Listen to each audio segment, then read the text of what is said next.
रात का अंधेरा फैल गया था। हर तरफ मशालें चमक रही थी। लाल संतरी रोशनी फैली थी। उस रोशनी में हर तरफ बस्ती वाले जंगली लोग ही नजर आ रहे थे। कुछ ने अपने सिर पर मोर के पंखों को बांध रखा था। सारे शरीर पर सफेद रंग की लाइनें खींची हुई थी। गले में अजीब सी चीजों की मालाएं पहन रखी थी। कुछ ने मोर के पंखों को कमर पर बांध रखा था। एक तरफ दो जंगली बड़े बड़े ढोल रखे जोरों से ढम ढम बजाए जा रहे थे। बस्ती के बीच की खाली जगह पर सब जंगली इकट्ठे होते जा रहे थे।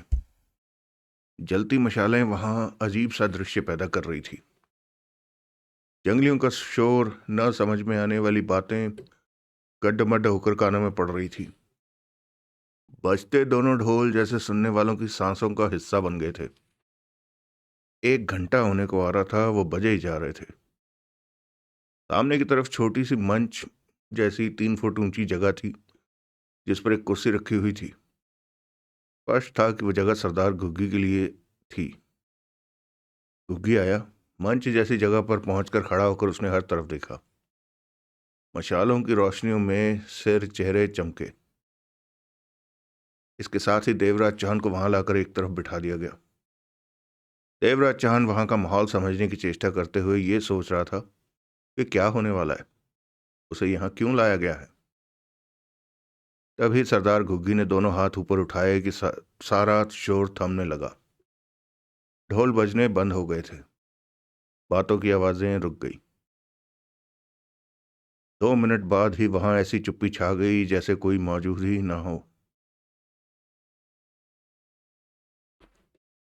मशालों की रोशनियां तेजी से चमक रही थी।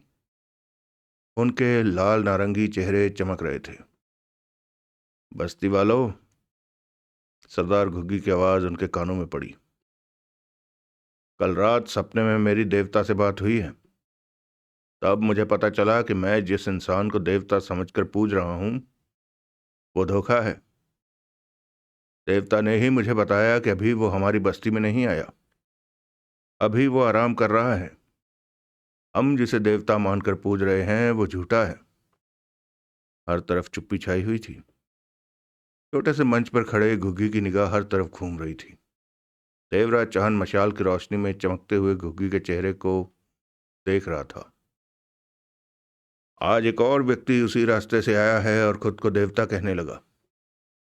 झूठे लोगों ने हमारे सामने समस्या खड़ी कर दी है, लेकिन देवता ने कहा है कि वो सब ठीक कर देगा। देवता बना जो झूठा व्यक्ति हमारी बस्ती में मौजूद है और जो खुद को देवता कहता हुआ आज बस्ती में आया है, ये दोनों कल सुबह से उस जमीन की सफाई करेंगे जहां हम झोपड़ियां बनाएंगे। बाकी कैदियों के साथ में दोनों को भी कल से वहां काम पर लगा दो। घुग्गी के खामोश होते ही वहां सन्नाटा सा महसूस हुआ। वो बोला, देवता ने मुझे एक और आदेश दिया है कि आज से बस्ती में आने वाले किसी भी बाहरी व्यक्ति को जान से नहीं मारा जाएगा। उन्हें पकड़कर बस्ती के काम उनसे करवाए जाएंगे।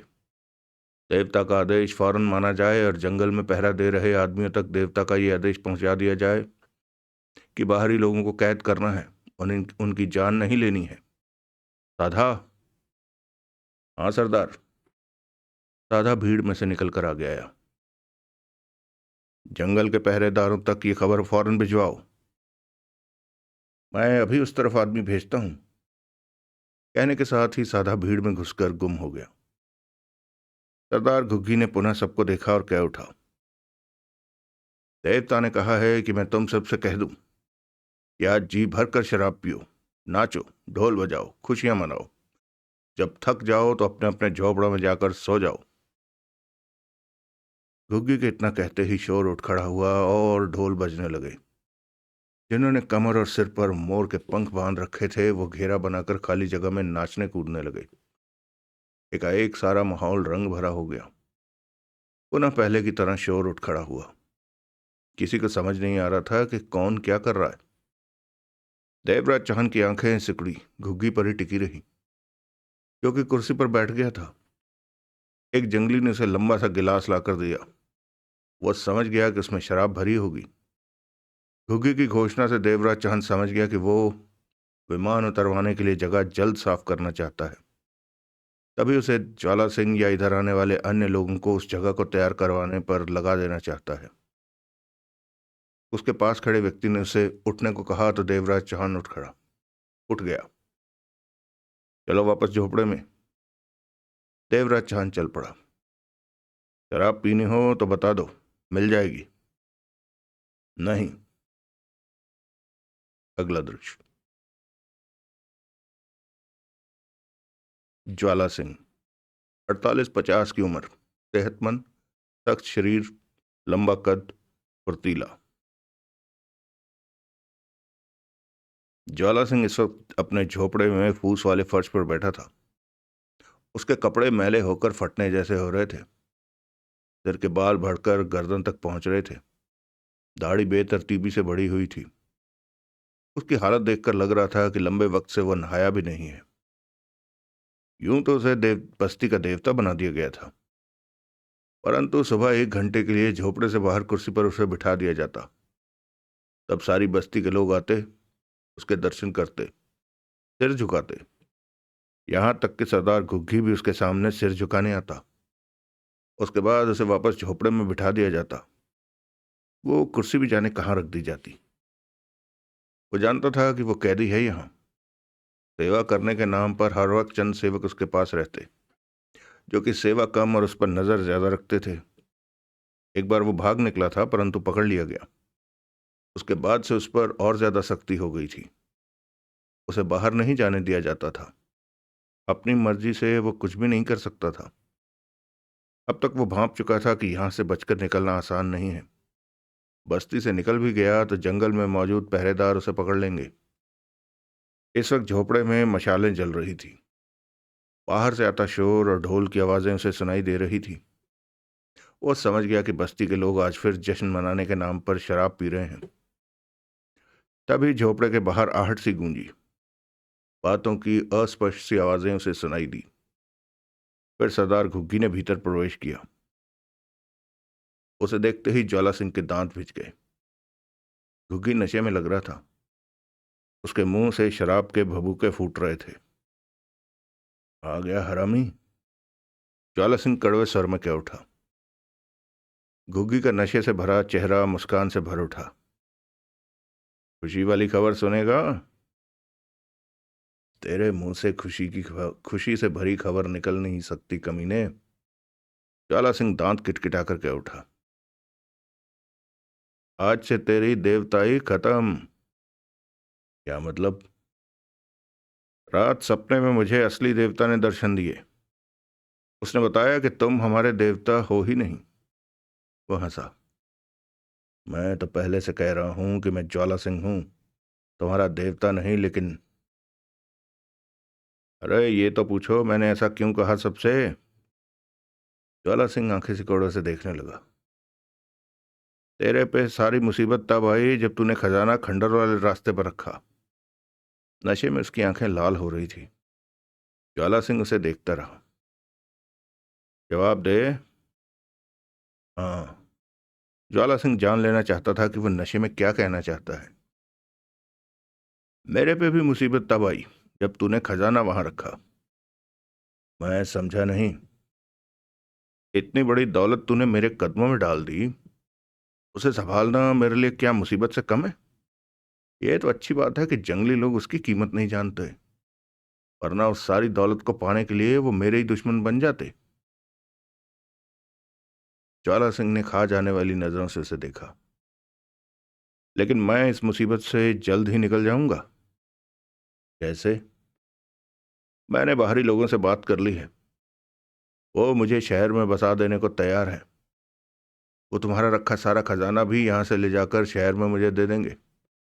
खजाना मेरे साथ ही विमान में जाएगा। नशे में वो बोले जा रहा था। विमान से? ज्वाला सिंह की आंखें सिकुड़ी।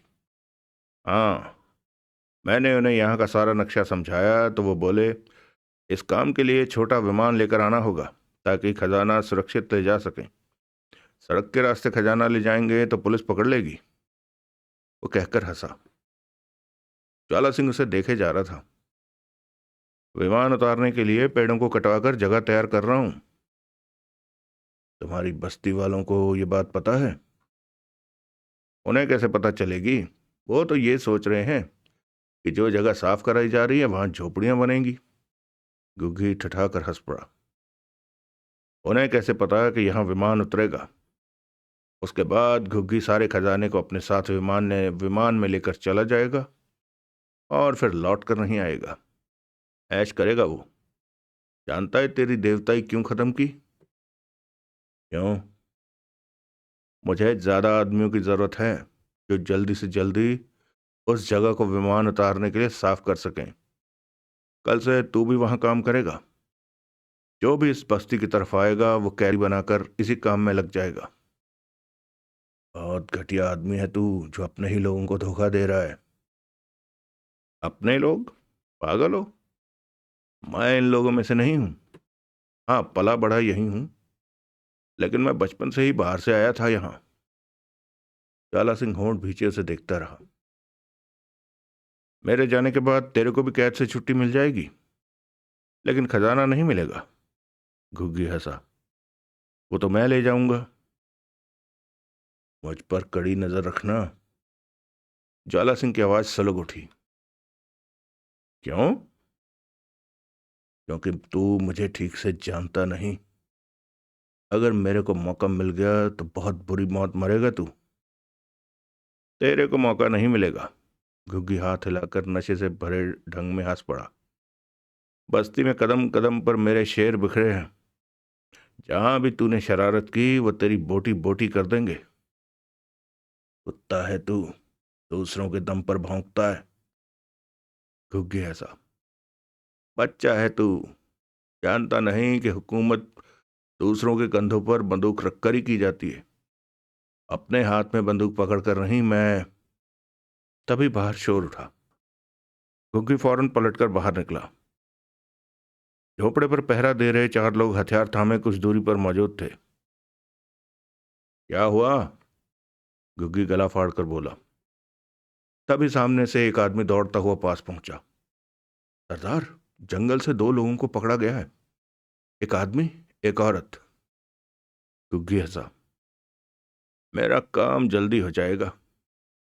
उस जगह को साफ करने के लिए दो मजदूर और मिल गए। अगला दृश्य। जगमोहन और आरा जेटली मंगलू के साथ जंगल में मौजूद थे। मंगलू से सावधान थे वो कि किसी मौके पर वो गद्दारी या चालाकी न कर पाए इनसे।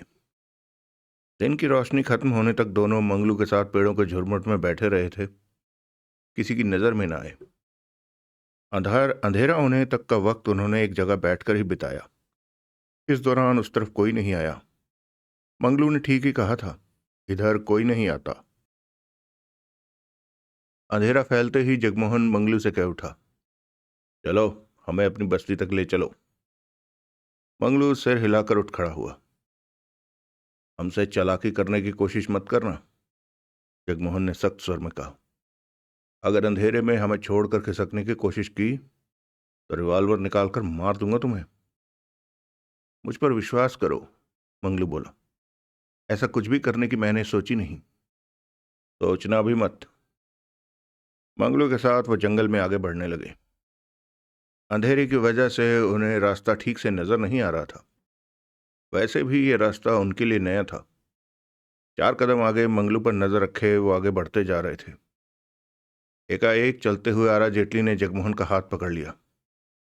जगमोहन ने ऐसे हाथ छुड़ाया जैसे करंट लग गया हो। आरा हंसी। दोबारा मेरा हाथ पकड़ने की कोशिश मत करना। मैं तो तुम्हारा हाथ पकड़कर तुम्हें याद दिलाने की चेष्टा करने जा रही थी कि हमने शादी करनी है। शादी? हाँ, तुमने ही तो कहा था कि। मैंने ऐसा कुछ नहीं कहा था कि तुम्हें मेरा हाथ पकड़ना पड़े। जगमोहन का स्वर उखड़ा हुआ था। आरा ने गहरी सांस ली और कह उठी, तुम शादी के लिए मुझे भी पसंद कर सकते हो। मुझे यकीन है कि तुम्हारी माँ मुझे पसंद कर लेगी। वो ना भी पसंद करे तो भी कोई फर्क नहीं पड़ता। क्यों? क्योंकि मैंने शादी कर लेने का फैसला कर लिया है। जगमोहन एकाएक मुस्कुरा कर कह उठा। लड़की अभी तक ढूंढी नहीं। क्या वो लड़की मैं हूं जगमोहन? इस बात का फैसला बाद में करूंगा। पहले उस मुसीबत से तो छुटकारा पा लूं जो गले में लटका रखी है। मुसीबत? मुझे बताओ तुम्हें क्या मुसीबत है, मैं सब ठीक कर दूंगी। जो शादी कर रखी है पहले उससे तो छुटकारा पा लूं। शादी कर रखी है? आरा के होठों से निकला। मां को नहीं पता। कब की? पूरा साल हो गया। मैं हर साल नई लड़की से शादी करता हूं, जगमोहन ने गंभीर स्वर में कहा। चलते हुए आरा बार बार उसके अंधेरे से भरे चेहरे पर नजरें मारने लगी। हर साल एक शादी करते हो? हाँ। फिर पुरानी वाली का क्या करते हो जिससे शादी करते हो? तुम्हारा मतलब कि तुमसे शादी करने के लिए पहली वाली बीवी का क्या करूंगा? हाँ। कोई समस्या नहीं, बलवंत मार देगा उसे। मार देगा? बलवंत? कौन है वो? पेशेवर हत्यारा है। एक कत्ल के 10 लाख लेता है। आज तक नहीं पकड़ा गया, लेकिन मेरा काम रियायत में करता है। अब तक मेरी 3 बीवियों को साफ कर चुका है। मेरे से एक कत्ल के 5 लाख लेता है। वापस जाकर बलवंत से कह दूंगा, वो मेरी बीवी को साफ कर देगा, फिर मैं तुमसे शादी कर लूंगा। विश्वास नहीं आता। किस बात का? यही कि हर साल तुम नई शादी करते हो और पहले वाली बीवी की हत्या करा देते हो। विश्वास की क्या बात? एक साल बाद तुम भी देख लेना। क्या? बलवंत को देख लेना, जब वो तुम्हारी हत्या करने आएगा और मैं नई लड़की से शादी कर रहा हूंगा। आरा जेटली ठिठकी। अंधेरे में उसने खा जाने वाली निगाहों से जगमोहन को देखा। उसे रुकता पाकर जगमोहन भी रुका। क्या हुआ? तुम बकवास सुना रहे हो मुझे ताकि मैं तुमसे शादी के लिए ना कहूं? ऐसा है तो तुम मुझसे शादी कर लो और साल भर बाद बलवंत से। चुप रहो, तुम मुझे बेवकूफ नहीं बना सकते। जगमोहन ने गहरी सांस ली। ये बताओ कि तुम मुझसे शादी करोगे कि नहीं? तुम करना चाहते हो तो अवश्य करूंगा, लेकिन तुम्हारी मां की मौजूदगी में नहीं। सर, ये जगमोहन ने कहा। ये बताओ तुम मुझसे शादी करोगी कि नहीं? तुम करना चाहते हो तो अवश्य करूंगी, लेकिन तुम्हारी मां की मौजूदगी में। तुमने तो समस्या खड़ी कर दी। आरा उसे घूरती रही। मां तो ऊपर जा चुकी है। ऊपर? जगमोहन ने गहरी सांस ली। कहा कुछ नहीं। आरा जेटली ने खा जाने वाली नजरों से उसे देखा। ये काम निपटा लें, उसके बाद तुमसे बात करूंगी। मंगलू कहाँ गया? आरा की निगाह फौरन घूमी। अंधेरे से भरे जंगल में वो कहीं न दिखा। वो आगे निकल गया होगा, आरा बोली। हम यहां रुक गए। नहीं। जगमोहन के होंठ भिज गए। जब मैं रुका तो उसे रुकते देखा था। दोनों की नजरें हर तरफ जाने लगी। मंगलू, आरा जेटली ने ऊंचे स्वर में कहा, परंतु कोई जवाब नहीं मिला। ऊंची आवाज मत निकालो, जगमोहन अंधेरे में नजरें दौड़ाता ऊंचे स्वर में बोला। नया खतरा इधर आ सकता है। मंगलू, आरा ने पुनः आवाज लगाई। वो चालाकी करके खिसक गया है। जगमोहन होंठ भींचे कह उठा। हमारे लिए खतरा बढ़ गया है। अंधेरे का फायदा उठा गया वो। आरा गुर्रा उठी। हमें रुकना नहीं चाहिए था, जगमोहन कह उठा। उस पर बराबर नजर रखनी चाहिए थी। पक्का वो अपने साथियों को हमारे बारे में खबर देगा, फिर वो हमें ढूंढने आएंगे। अंधेरे में दोनों की नजरें मिली। हमें छोड़कर खिसक जाने का उसका मतलब यही है कि अपने साथियों को हमारे बारे में खबर कर सके। हम खतरे में घिर चुके हैं। जंगल के बाहर जाएं या भीतर, जंगली लोग जल्द ही हमारी तलाश शुरू कर देंगे। एकाएक उन्हें महसूस हुआ कि दूर कहीं से ढम ढम की आवाजें आ रही हैं। कहीं ढोल बज रहे हैं, आरा के होठों से निकला। कहीं नहीं, जगमोहन कह उठा। उसी जंगलियों की बस्ती में ढोल बज रहे हैं, हमारे लिए फायदा है। फायदा? हाँ, हम इस ढोल की आवाज के सहारे जंगलियों की बस्ती तक पहुंच सकते हैं। ढोल की आवाज इस अंधेरे में दिशा सूचक यंत्र की तरह काम करेगी। हम रास्ता नहीं भटकेंगे। आगे बढ़ना आसान नहीं है। आरा के होंठों से मध्यम सी गुर्राहट निकली। मंगलू यहां आकर अपने साथियों के पास जाएगा, बस्ती में जाएगा। जल्द ही हमारी तलाश शुरू हो जाएगी। ऐसे में हम पकड़े जा सकते हैं। ये खतरा तो हमें उठाना ही होगा। आओ, आवाज की तरफ बढ़ते हैं। जगमोहन और आरा जेटली जंगल में सावधानी से आगे बढ़ने लगे। अंधेरे में उन्हें रास्ता ठीक से नजर नहीं आ रहा था। बेहद धीमे से वो आगे बढ़ रहे थे। ढोल की मध्यम सी ढम ढम कानों में पड़ रही थी। जंगलियों की बस्ती में कुछ जश्न हो रहा है, जगमोहन बोला। आरा खामोश रही। दोनों आगे बढ़ते जा रहे थे। जंगलियों ने घेरा तो हमें पता भी नहीं चलेगा। ये उनका इलाका है और अंधेरा है। इन बातों को छोड़ो और काम की बात करो।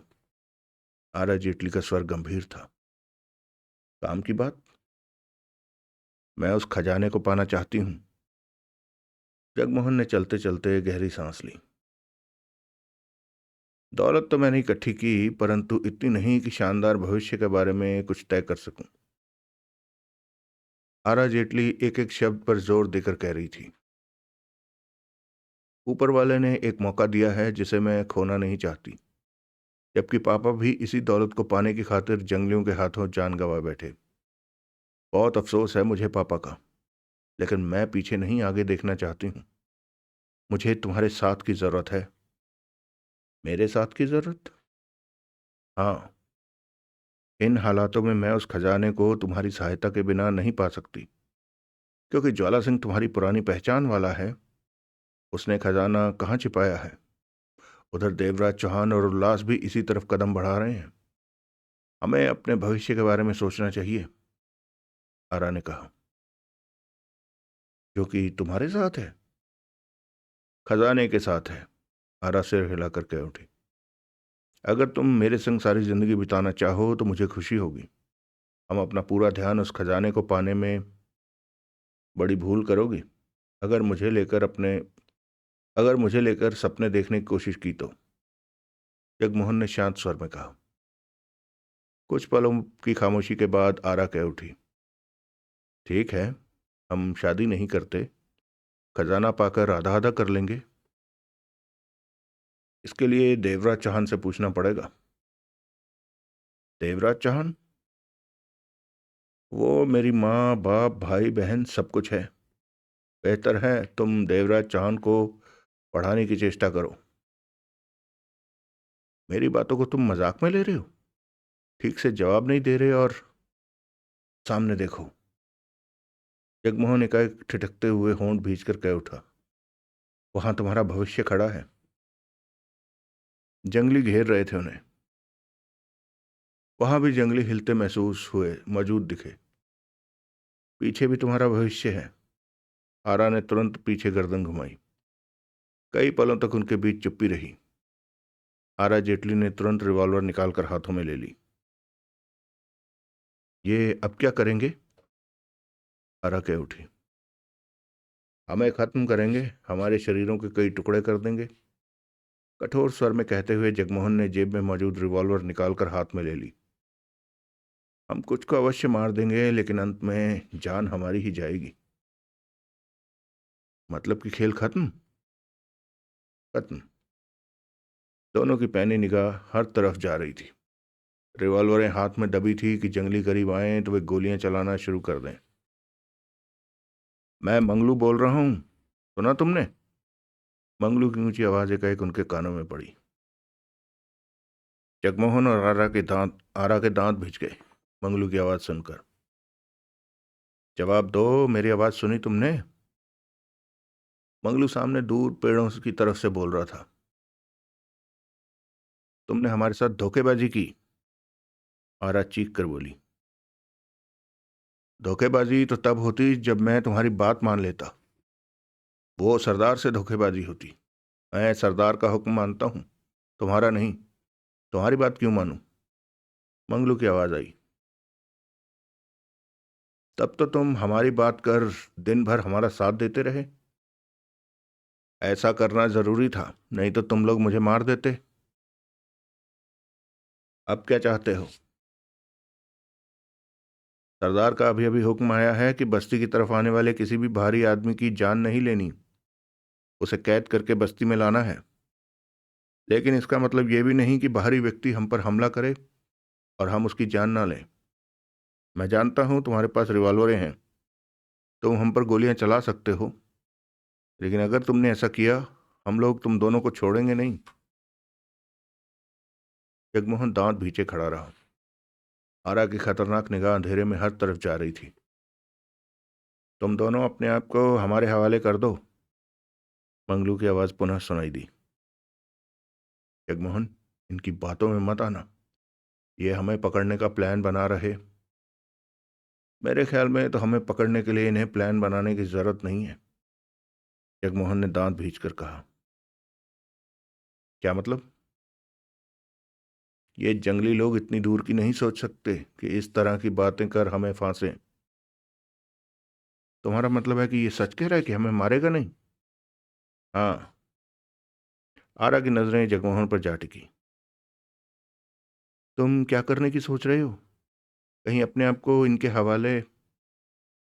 हम बस्ती में जाने की कोशिश कर रहे थे, ये भी हमें पकड़कर बस्ती में ही ले? बेवकूफ़ों वाली बात मत करो, ये हमें फौरन मार देंगे। तुम कैसे सोचते हो कि इन जंगलियों का भरोसा किया जा सकता है? आरा एक एक शब्द चबा कर कह उठी। रही बात बस्ती में जाने की, इनके साथ कैद होकर जाओगे? पहले हम आज़ादी से इनकी बस्ती की तरफ जा रहे थे, इनके साथ कैदियों की तरह जाएंगे? इसके अलावा हमारे पास कोई रास्ता भी नहीं है।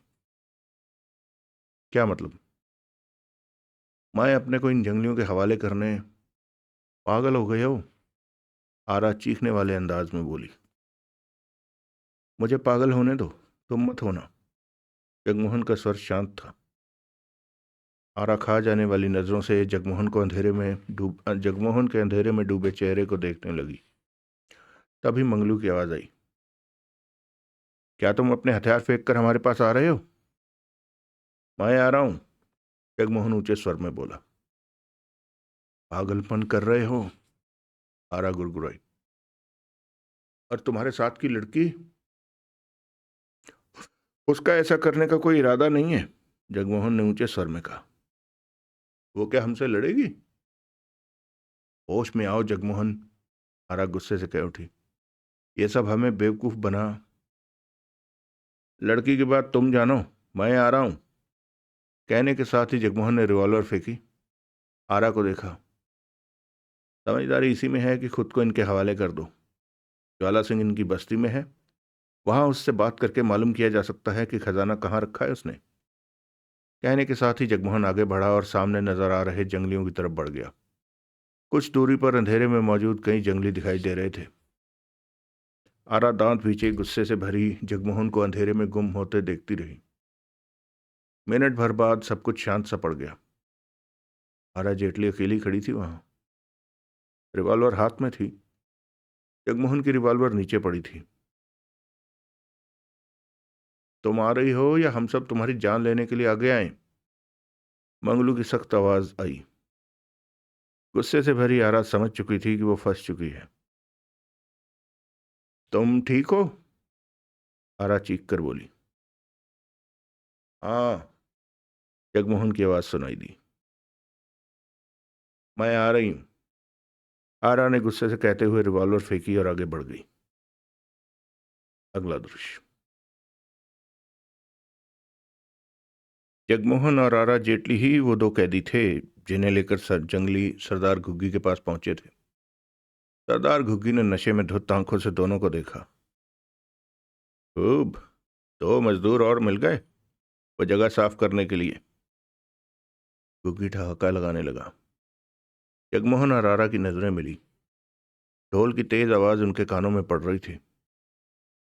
किसे मजदूर कह रहे हो? जगमोहन बोला। तुम दोनों को, घुग्गी हंसा। कल सुबह मेरे आदमी तुम्हें काम पर लगा देंगे। कैसा काम?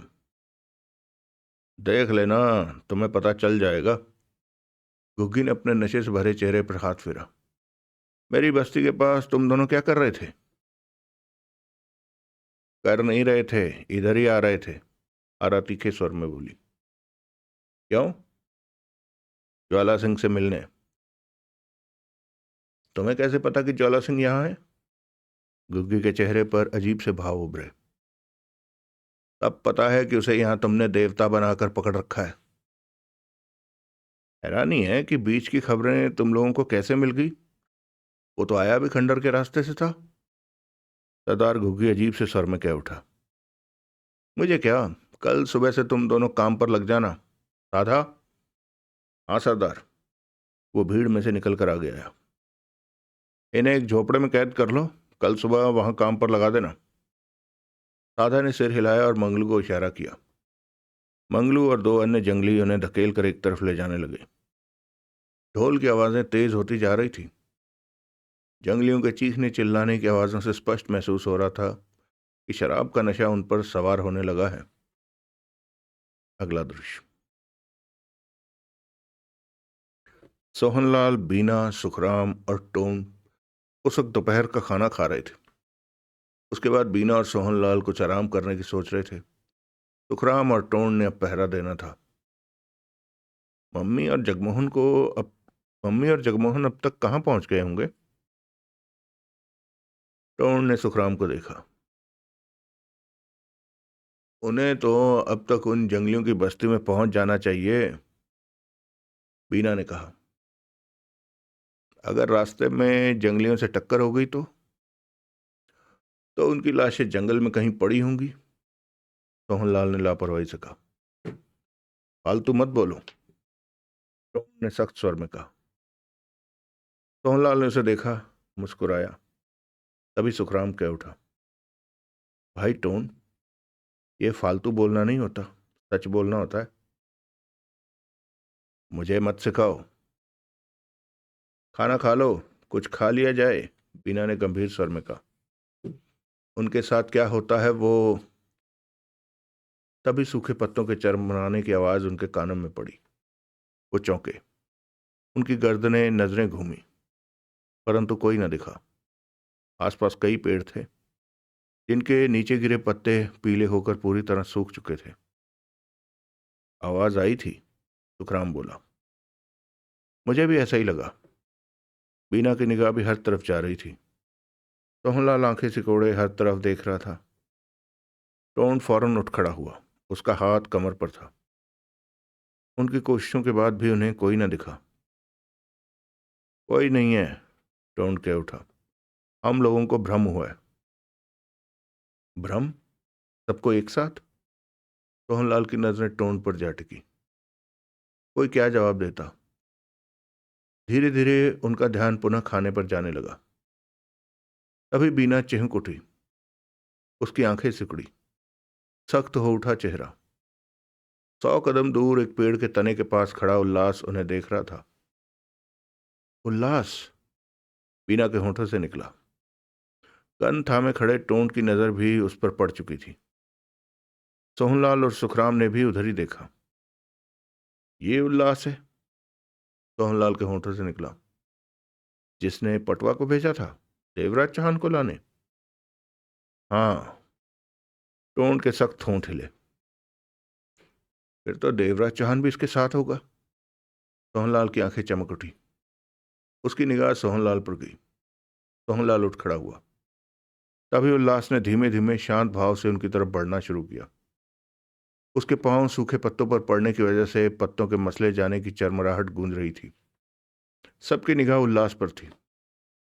उल्लास का इस तरह धीरे धीरे इस तरफ आना उन्हें कुछ उलझन में डाल रहा था।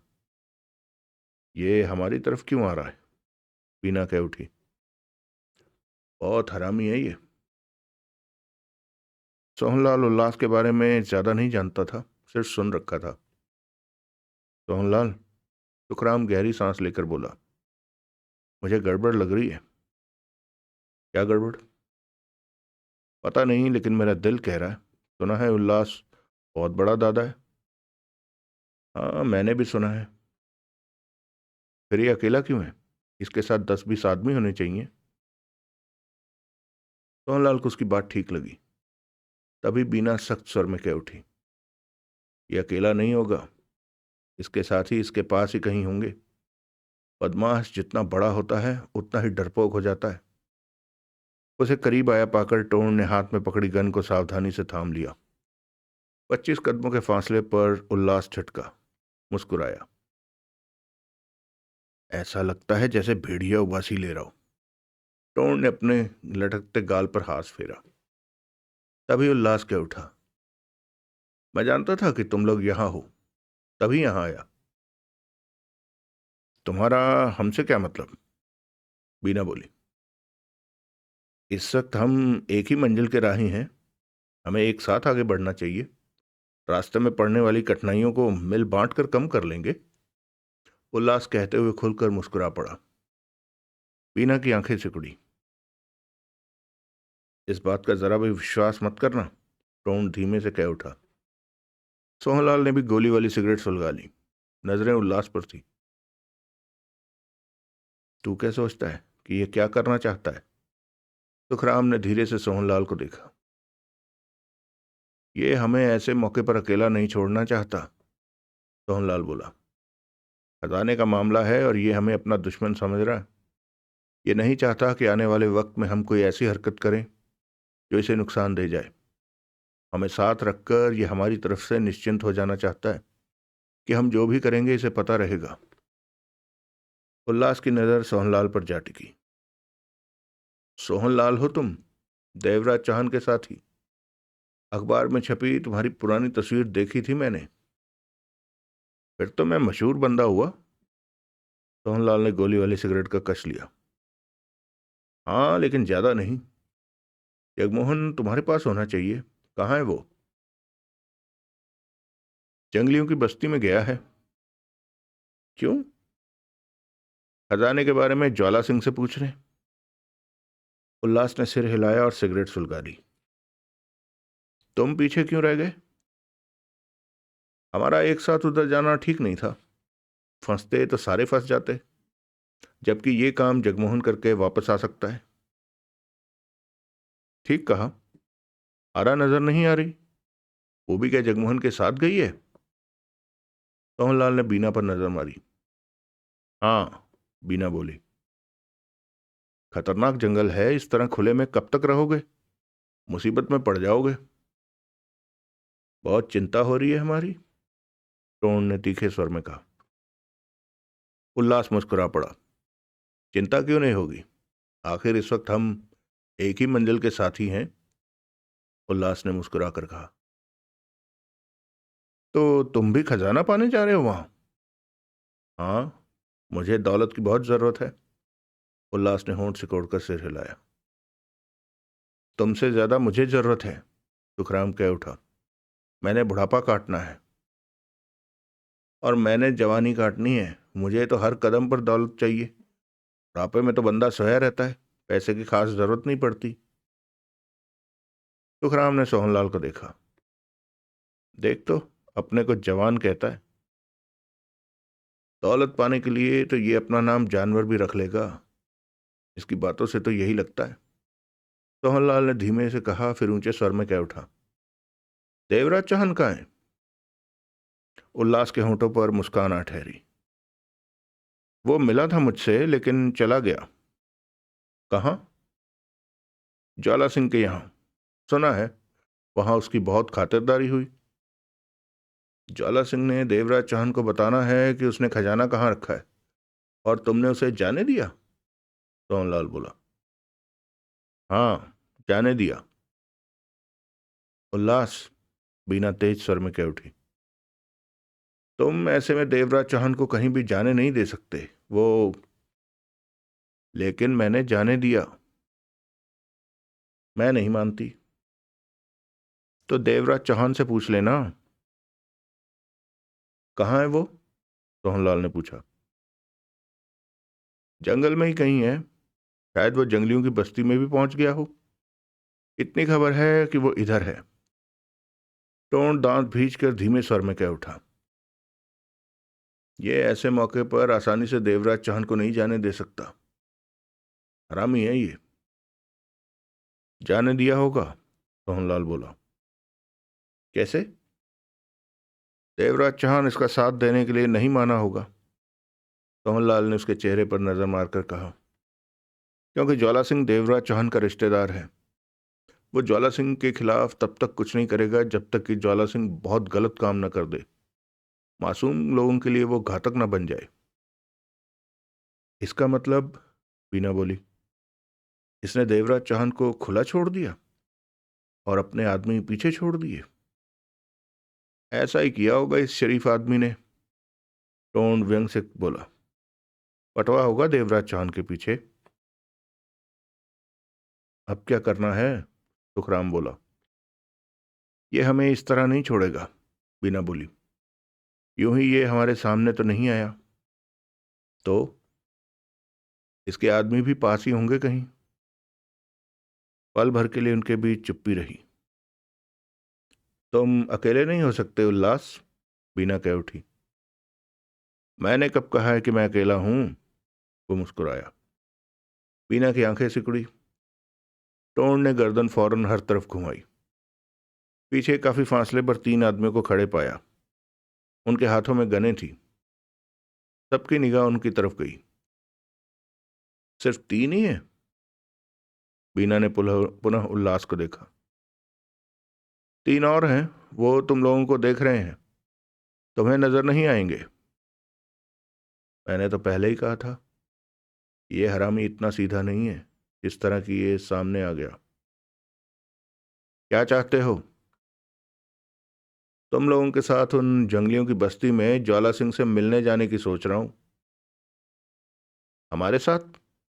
लेकिन हम तुम्हारे साथ कहीं नहीं जाना चाहते, बीना कह उठी। जाना पड़ेगा, उल्लास ने गर्दन हिलाई। मैं इतना बुरा तो नहीं कि मेरे साथ ना चल सको। शायद रास्ते में जगमोहन और आरा मिल जाए। हो सकता है देवराज चौहान भी मिल जाए, उसे तो। हम तुम्हारे साथ नहीं जाएंगे। जाना पड़ेगा, नहीं तो गड़बड़ हो जाएगी। उल्लास की आवाज में धमकी के भाव आ गए। टोन दांत दांत पीस कर कह उठा। गड़बड़ तो तुम्हारे साथ भी हो सकती है। हाँ टोन, किसी के साथ भी हो सकती है। उल्लास के चेहरे पर खतरनाक मुस्कान आ ठहरी।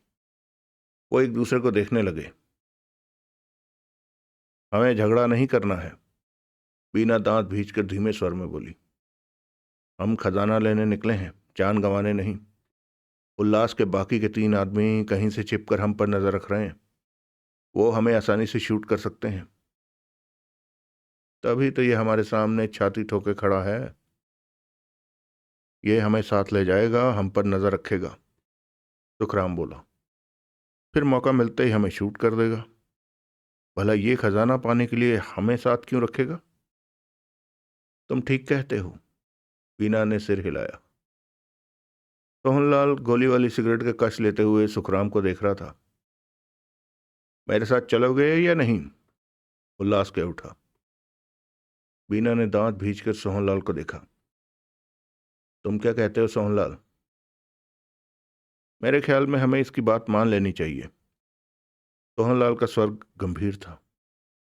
इसके इरादे ठीक नहीं लग रहे, लेकिन सुखराम ने भी ठीक ही कहा है कि ये हमें खजाने की तरफ साथ क्यों ले जाएगा। ये हम पर नजर रखने के लिए हमें साथ रख रहा है, और रास्ते में अगर जंगलियों का हमला होता है तो उनसे मुकाबला करने में हमारा इस्तेमाल करेगा। ठीक है, अभी तो इसकी बात मान लेते हैं, बीना भिजे स्वर में बोली। लेकिन रास्ते में सतर्क रहेंगे। जहां भी इसकी या इसके आदमियों की नीयत में खोट लगा, इन्हें भून देंगे। मैं तो खुद मैं तो खुद ही सिर से पांव तक खोट से भरा हुआ हूं, टोन दूर खड़े उल्लास को घूरते हुए कह उठा। उल्लास, बीना कह उठी। बोलो। तुम्हारे साथ 2 कदम चलना भी खतरनाक है। वहम में मत पड़ो, मैं तुम लोगों से ज्यादा शरीफ हूं। उल्लास खुलकर मुस्कुरा पड़ा। मैं तुम्हें अच्छी तरह जानती हूं। तुम हमें साथ लेकर कभी भी उस रास्ते पर नहीं बढ़ोगे जिधर खजाना होगा। वो वैसे ही मुस्कुराता रहा। मुझे कहना नहीं चाहिए, लेकिन कह देती हूं कि रास्ते में हमारी नज़र तुम लोगों पर ही होगी। जहां भी हमें गड़बड़ लगी वहीं कुछ हो जाएगा उल्लास। बीना की आवाज में सख्ती थी। जो मन में आए करना, परंतु ऐसा कुछ नहीं होगा। सुना है खजाना बहुत बड़ा है, तो उसे हम बांट लेंगे।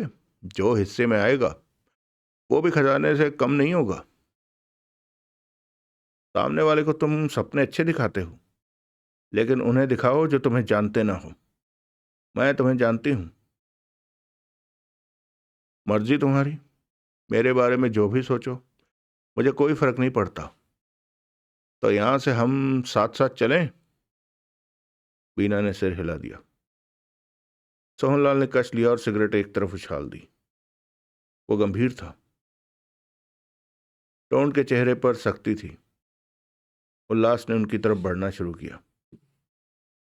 साले का चलने का ढंग ही बता रहा है कि घटिया दादा है। सुखराम ने अपने शब्द सोहनलाल को सुनाए। उल्लास पास पहुंचा और बारी बारी चारों को देखकर बोला, अपनी गनों का इस्तेमाल हम पर मत करना। हम खजाना लेने जा रहे हैं। वहां पर हमेशा हमें अवश्य उन लोगों से मुकाबला करना पड़ेगा। उनकी संख्या बहुत ज्यादा है।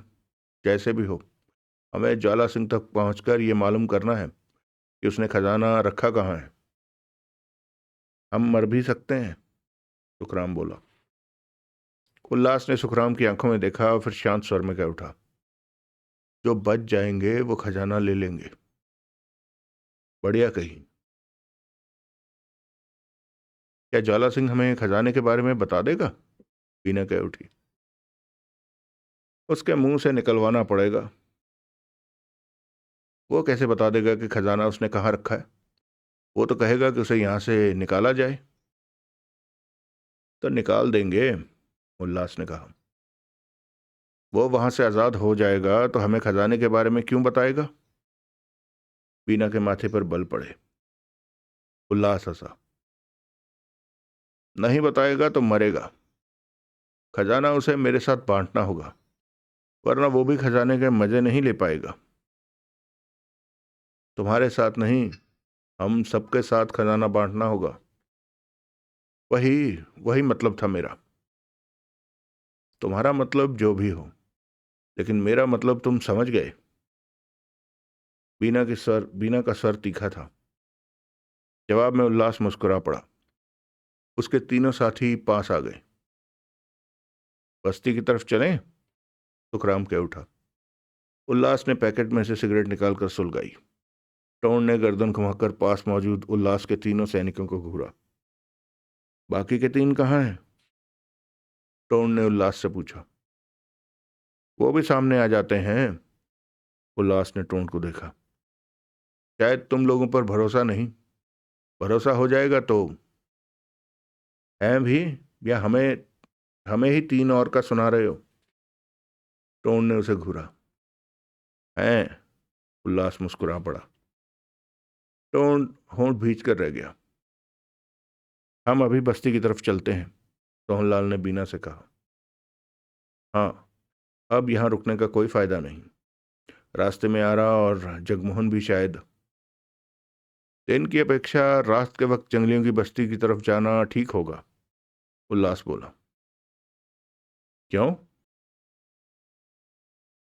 बस्ती वाले पहरा देते हैं कि कोई उनकी बस्ती तक न पहुंच सके, इसलिए वो पेड़ों पर चढ़े भी छिपे होंगे। हम उन्हें नहीं देख सकते। वो हम पर सटीक हमला कर सकते हैं। रात के वक्त वो आसानी से हमारा आभास नहीं पा सकेंगे। पा लिया तो हम पर सटीक हमला नहीं कर सकेंगे। हमारे बचने के अंधेरे में चांसेस ज्यादा होंगे। उल्लास की बातें उन्हें जची। कुछ पलों की चुप्पी के बाद बीना बोली, तब तक यहीं आराम कर लेते हैं। उल्लास ने सिर हिलाया और अपने आदमी से बोला, उन्हें बुला लो। एक आदमी गया और 3-4 मिनटों में ही 3 अन्य गनमैनों को ले आया। उनकी संख्या ज्यादा होने की वजह से वे खुद को सुरक्षित महसूस करने लगे थे। तुम लोग भी खाना खा लो, उल्लास ने अपने आदमियों से कहा। उसके बाद वो 6 के 6 4 कदम दूर हटकर बैठ गए। इधर ये चारों बैठे थे। उल्लास एक हाथ जेब में डाले दूसरे हाथ में सिगरेट सुलगाए सोच भरे अंदाज में टहल रहा था। तुमने नहीं खाना? सोहनलाल ने पूछा। उल्लास ने ठिठक कर सोहनलाल को देखा, फिर मुस्कुराकर बोला, भूख तो बहुत है, लेकिन खजाने की, खाने की नहीं। फिर तो तुम्हारी भूख कभी भी शांत नहीं हो सकती। सोहनलाल ने गहरी सांस लेकर कहा। समझदार हो, जो मेरी बात जल्दी समझ गए। अगला दृश्य। शाम के 5 बज रहे थे। उल्लास भी एक तरफ लेट चुका था। टोंड और उल्लास के 2 आदमी वहां सतर्कता से पहरा दे रहे थे कि बस्ती वाले जंगली हमला न कर दें या फिर कोई जानवर घात लगाकर किसी को फाड़ ना दे। सूरज जब पेड़ों के पीछे छिपने लगा तो वो उठकर आगे बढ़ने के लिए तैयार होने लगे। मुझे इसकी शक्ल पसंद नहीं आ रही, सुखराम उल्लास के बारे में सोहनलाल से कह उठा। तेरे कहने पर उसका चेहरा नहीं बदल जाएगा। मेरी बात समझे नहीं तुम। सुखराम की निगाह उल्लास पर थी। ऐसे चेहरे वालों को मैं अच्छी तरह जानता हूं। ये किसी भी तरफ से विश्वास के काबिल नहीं होते। बोर्ड गले में लटका ले कि पंडित सुखराम जी चेहरा देखकर दिल का हाल बता। तुम मेरी बात को मजाक में ले रहे हो? सुखराम का स्वर तेज हो गया। बीना ने उन्हें देखा। क्या बात है? सुखराम ने उसे देखा, उसकी तरफ खिसका। उल्लास मुझे पसंद नहीं आ रहा, सुखराम ने बीना के कान में कहा। सिर फाड़ दे साले का। क्या? तेरे को पसंद नहीं आ रहा ना, तो मार दे उसे। सुखराम अचकचाकर बीना को देखने लगा। तुम भी मेरी बात को मजाक? मैं तेरी बात को गंभीरता से ले रही हूं, बीना ने दबे स्वर में कहा। सब्र रख, हौसला रख, सतर्क रह। बहुत जल्दी तेरे को मौका मिलेगा उसे शूट करने का, तब चूकना मत। सुखराम होंठ भींचकर वीना के पास से हट गया। उल्लास ने उसे देखा और प्यार से बोला, उनके कानों में तुम क्या कह रहे हो? तुम्हें क्या? सुखराम ने मुंह बनाकर कहा। थोड़ी बहुत तो मुझे भी समझ आ गई है कि तुमने क्या कहा होगा। तुम्हें जो भी समझ आए, मुझे कोई मतलब नहीं। मैं इनसे ये कह रहा था कि खजाने का 10वां हिस्सा मैं लूंगा। 10वां? खूब। हजम कर लेगा? हाँ, कर लूंगा। उल्लास ने कुछ नहीं कहा, मुस्कुराता रहा। वो वक्त बिताने वाले अंदाज में चलने की तैयारी करते रहे। सूरज डूब चुका था। तब अंधेरा घिरने में ज्यादा देर नहीं थी। वो अपना अपना सामान पीठ पर बांध चुके थे। चलने ही वाले थे कि सबसे पहले वीना वीना की निगाह उस जंगली पर पड़ी, जो पारंपरिक वेशभूषा में अपने हाथ में भाला लिए खड़ा गुस्से भरी नजरों से उन्हें देख रहा था। वो काफी दूर था। कुछ पलों के लिए बीना जड़ रह गई थी। वो देखो, एकाएक वो चीखी। सबकी निगाह उस तरफ गई। अब तक अपनी जगह पर खड़ा वो जंगली उनकी तरफ आने लगा था। खतरा। उनके मस्तिष्कों से ये शब्द बार बार टकराने लगा। वो इधर ही आ रहा है, सुखराम हड़बड़ाकर बोला। अकेला है। ये लोग कभी भी अकेले नहीं होते, सोहनलाल व्याकुल स्वर में बोला। समूह में आक्रमण करते हैं। उनकी नजरें अन्य जंगलियों को तलाश करने लगी। इस पर कोई भी गोली नहीं चलाएगा, उल्लास ऊंचे स्वर में कह उठा। सबकी निगाह पास आते जंगली व्यक्ति पर जा टिकी। उधर और भी हैं, उल्लास का एक आदमी चीखा। कई हैं, वो हमें घेर रहे हैं। उल्लास ने भी दूर पेड़ के पीछे जंगलियों को देखा। घने पेड़ होने की वजह से वो कम ही नजर आ रहे थे, परंतु वो इस तरह फैल रहे थे, स्पष्ट पता चल रहा था कि उनके गिर्द घेरा कस रहे हैं। उल्लास के दांत भिज गए। दूसरों ने भी उन्हें देख लिया था। कुछ कदम पहले ही वो जंगली भाला थामे ठिठका और उन्हें गुस्से से देखने लगा। सबकी निगाह उसी जंगली पर जा टिकी थी। पहले हम लोगों को मार देते थे जो इधर आते थे, जंगली टूटी फूटी भाषा में कह उठा। लेकिन अब सरदार का हुक्म है कि इस तरफ आने वालों को कैद करके उसके सामने पेश किया जाए। सब उसे देखते रहे, किसी ने कुछ भी नहीं कहा। अपने हथियार फेंक दो, हमारे कैदी बन जाओ, नहीं तो हम तुम सबको मार देंगे। वो पुनः तेज स्वर में बोला। तुम हमें बाद में मारोगे तो नहीं? सुखराम बोला। मारना होता तो हम बात ही नहीं करते। लो। सुखराम ने जेब से रिवॉल्वर निकालकर एक तरफ फेंक दी। मैंने तुम्हारी बात मानी। बाकी भी समझ रहे थे कि इन ढेर सारे जंगलियों का मुकाबला नहीं किया जा सकता। 5-10 को मार भी दिया तो क्या, अपनी जान तो फिर भी गंवानी ही पड़ेगी। उन सब ने एक एक करके हथियार फेंक दिए। जंगलियों ने उन्हें अपने घेरे में ले लिया। बीना और सुखराम गंभीर थे। उल्लास और टोंड इस तरह जंगलियों द्वारा पकड़ लिए जाने की वजह से गुस्से में थे। सोहनलाल मुस्कुराकर उल्लास से बोला, तुम जहां पहुंचना चाहते थे उधर जाने में जंगल का रास्ता भटकने का डर था। अब वो डर नहीं रहेगा। ये लोग हमें सीधा अपनी बस्ती में ले जाएंगे। उधर ज्वाला सिंह भी होगा, उससे पूछना खजाना कहाँ छिपाया है। जवाब में उल्लास दांत भींच कर रह गया। सोहनलाल मुस्कुरा पड़ा। बस्ती वाले जंगली उन्हें घेरे में लेकर वहां से चल पड़े। अंधेरा फैल चुका था। अगला दृश्य। देर रात तक बस्ती में ढोल बजते रहे। शराब पिए उनके शोर डालने की आवाजें आती रही। 9 बजे तक सो जाने वाले वो लोग आधी रात के बाद तक हंगामे में व्यस्त रहे। सोहनलाल, बीना, सुखराम, टोंड, उल्लास और उसके 6 साथी कैदी के रूप में बस्ती में पहुंच चुके थे। सरदार घुग्गी नींद में था। सादा ने उन्हें एक झोपड़े में बंद करवाकर पहरा बिठा दिया था। सादा हर काम फुर्ती से ठीक ढंग से कर रहा था।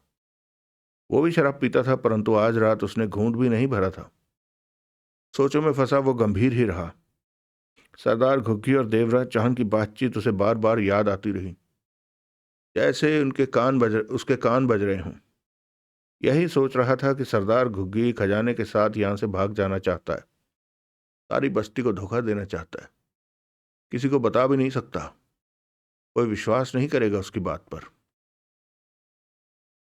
अगला दृश्य। जंगल के बीच वो काफी बड़ी जगह थी जहां पेड़ों को काटा जा रहा था। कटे हुए पेड़ नीचे गिरे हुए थे। झाड़ियां बहुत हद तक साफ कर दी गई थी। अभी काम जारी था। इस जगह को पेड़ों और झाड़ियों से साफ किया जा रहा था। एक तरफ पेड़ के तनों के ढेर लगे थे।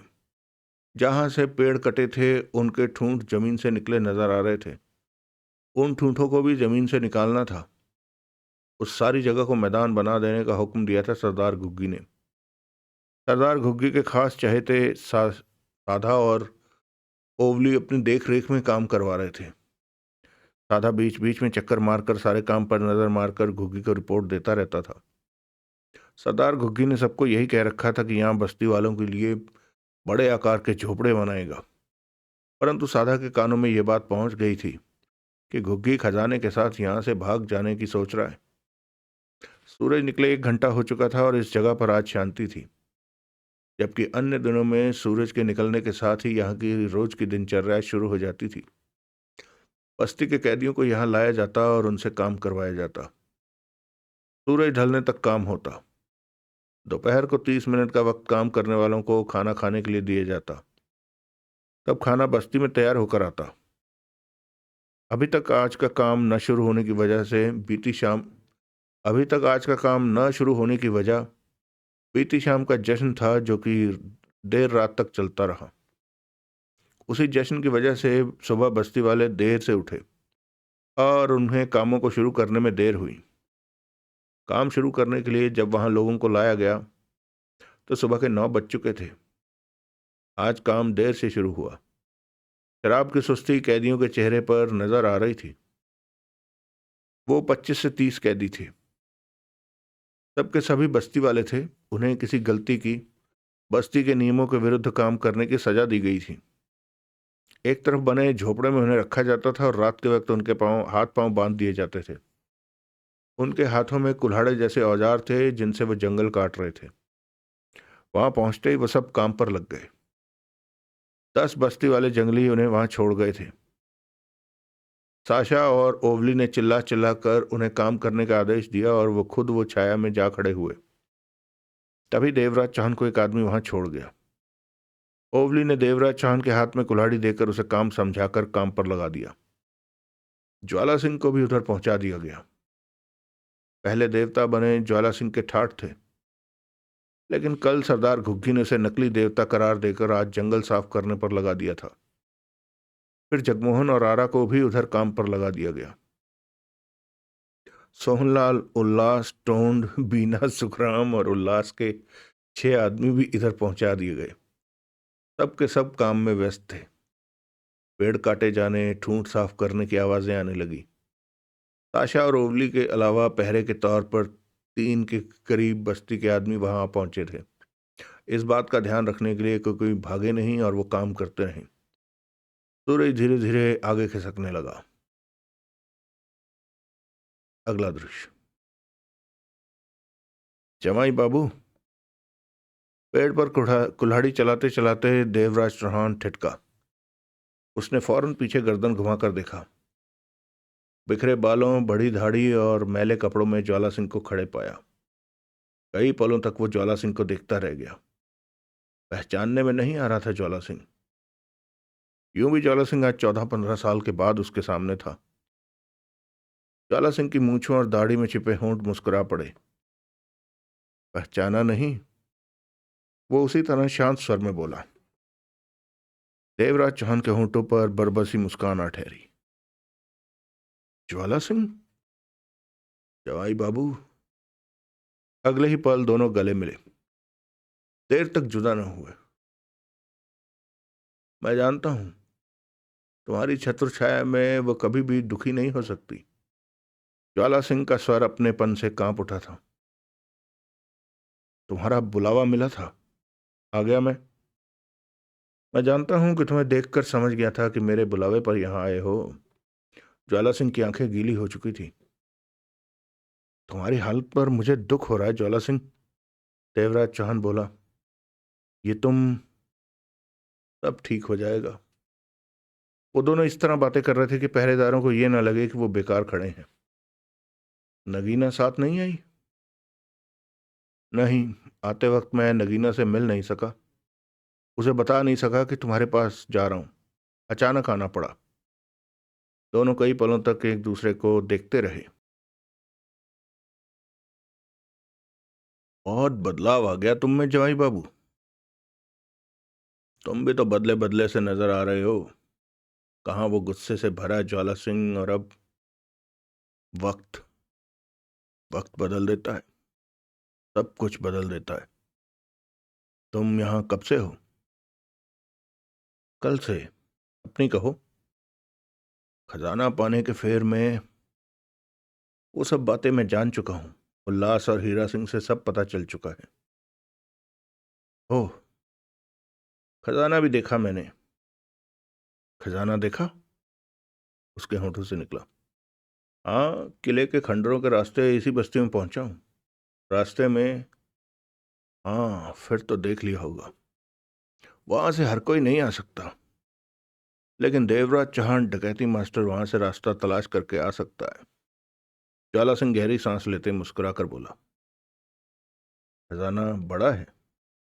हाँ, बड़ी दौलत है वो।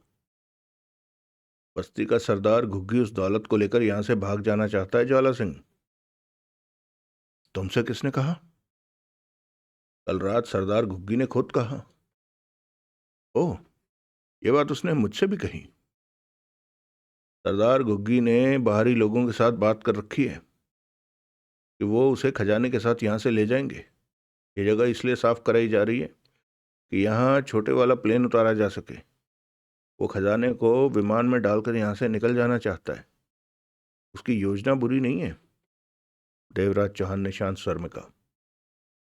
हाँ, सच कहा तुमने, ज्वाला सिंह कह उठा। मुझे तो अपने यहाँ से निकल जाने की आशा नहीं है। इसलिए एक बाहरी व्यक्ति जब मेरे से खजाने के बारे में पूछने आ गया तो मैंने उसे कहा कि खजाने के बारे में डकैती मास्टर देवराज चौहान को बताऊंगा। मैं जानता था कि ये बात तुम तक पहुंचेगी जरूर। मेरा नाम सुनकर शायद तुम मुझे पहचान भी जाओ, लेकिन लेकिन तुम तो यहाँ आकर फंस गए जवाई बाबू। देवराज चौहान मुस्कुराया। ऐसा फंसना तो मामूली बात है। यहां का सरदार खजाना लेकर चला जाएगा? ज्वाला सिंह कह उठा। देवराज चांद आसपास देखता खामोश रहा, फिर कह उठा, बस्ती के लोगों से हम टकरा नहीं सकते। इनकी संख्या बहुत ज्यादा है और ये जंगल के चप्पे चप्पे से वाकिफ हैं। इनसे टकराने की चेष्टा की तो ये हमें खत्म कर देंगे। ज्वाला सिंह। ज्वाला सिंह देवराज चांद को देखता रहा। इस वक्त हमें एक ही चीज मिल सकती है, खजाना या जिंदगी। तो सरदार घुग्गी को खजाने के चक्कर में पड़ा रहने दो ज्वाला सिंह। हमें यहां से अपने निकलने के बारे में सोचना चाहिए। ज्वाला सिंह होंठ भींचकर सिर हिलाकर रह गया। तभी देवराज चांद की आंखें सिकुड़ी। उसने वहां काम करते जगमोहन आरा को ही नहीं, सोहनलाल सुखराम के अलावा उल्लास को भी देख लिया था। उन सबको वहां पाकर देवराज चांद के होंठ सिकुड़े। वो सब मजदूरों की भांति जंगल साफ कर रहे थे। वो देखो ज्वाला सिंह, सर जगमोहन है। मुझे विश्वास है कि तुम उसे पहचान जाओगे। और उल्लास भी है। एक काम करो। नहीं, काम करो। बातें करता है। एक जंगली तेजी से उनकी तरफ बढ़ता कह उठा।